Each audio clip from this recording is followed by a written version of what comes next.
प्राचीन समय में किसी गांव में एक मंदिर था। उस मंदिर में एक बड़े विद्वान पुजारी थे।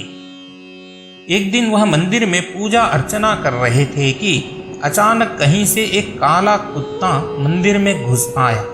वह कुत्ता बड़ा भूखा प्यासा लग रहा था। पुजारी को उस पर दया आ गई। उन्होंने पूजा बीच में ही रोककर उस कुत्ते को खाना खिलाया और पानी पिलाया। पुजारी जी फिर से पूजा करने बैठ गए, लेकिन कुत्ता वहां से नहीं गया। कुत्ता अपनी पूंछ हिलाते हुए बार बार पुजारी की गोद में बैठने लगा। पुजारी जी ने अपने शिष्य को कहकर इस कुत्ते को बाहर पेड़ से बंधवा दिया ताकि पूजा ठीक प्रकार से की जा सके। अब वह कुत्ता मंदिर के पास ही रहने लगा और जब भी पुजारी जी पूजा करते वह गोद में बैठने की कोशिश करता और पुजारी जी उसे पेड़ से बंधवा देते थे। यही क्रम नित्य प्रतिदिन चलने लगा। एक दिन अचानक पुजारी जी की मृत्यु हो गई। अब उनके एक शिष्य को पुजारी बनाया गया। जब वह शिष्य पूजा करता तो उस कुत्ते को पेड़ से बंधवा देता।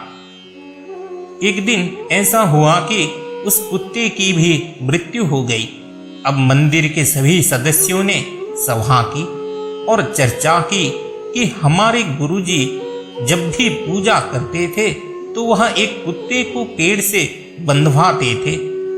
अब कुत्ते की तो मृत्यु हो चुकी है, लेकिन पूजा संपन्न करने के लिए किसी कुत्ते को पेड़ से बांधना बहुत अनिवार्य है, क्योंकि यह परंपरा है। अब गांव से खोज खोज कर एक नए काले कुत्ते को लाया गया और पूजा के समय उसे पेड़ से बांध दिया जाता।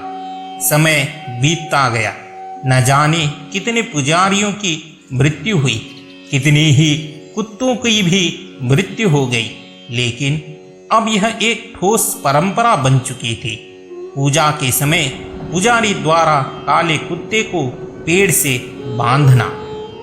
जब लोग इस परंपरा का औचित्य पूछते तो यह कह दिया जाता कि हमारे पूर्वज भी ऐसा ही किया करते थे, इसीलिए इस प्राचीन परंपरा को तोड़ना अनुचित था।